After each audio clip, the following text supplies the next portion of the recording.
Let's take a look at how we would invoke or trigger an AWS Lambda function using an SQSQ. Before we get into that, I want to go over to IAM, and I want to show you a role, a special role that I had to create for Lambda in order to give Lambda the permissions it needed to read and delete messages in an SQSQ, and also the permission to write to a CloudWatch log. And we're going to be taking a look at that log at the end so that we can see what happened when we triggered our Lambda function.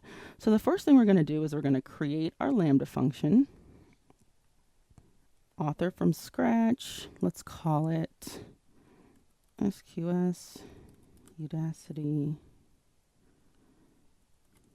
function. Yeah, looks good.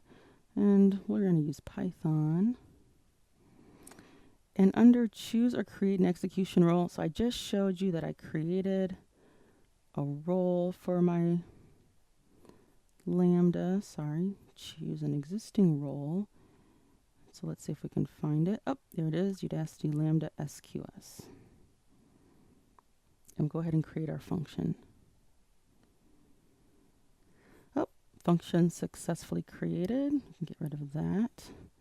And let's go ahead and configure our function right here. So we're going to trigger our function, and then after we trigger it by adding a message to an SQSQ, we're going to go back and look in the CloudWatch log, and we're going to look for a message. And the message I'm going to type here is, let's see, what can we put here? SQS message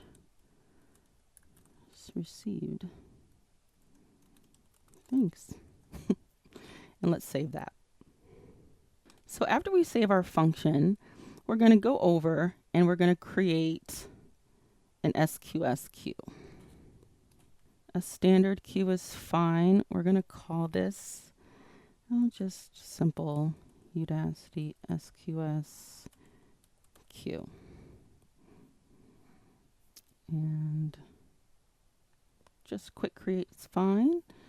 So the first thing we want to do is configure a trigger for a Lambda function and save that. Gives us a notification that it'll be triggered when a message arrives. Good. So that should be creating now. If we go to the Lambda triggers tab, seems like it'll be about a minute. So while that's wrapping up, let's go back over to Lambda, our Udacity function. We've got our queue here. So now let's go back over to SQS. Looks like it's enabled. So what we're going to go ahead and do is send a message to our queue. Okay, go ahead and send our message. Great, it's been sent. So sending that message to the queue should trigger our Lambda function. Let's go over to CloudWatch. So we're going to be looking for our function in the logs. Our function is SQS Udacity functions. There it is. And let's click on that and see if our SQS message received. Thanks, it's right there. Thank you so much for following along.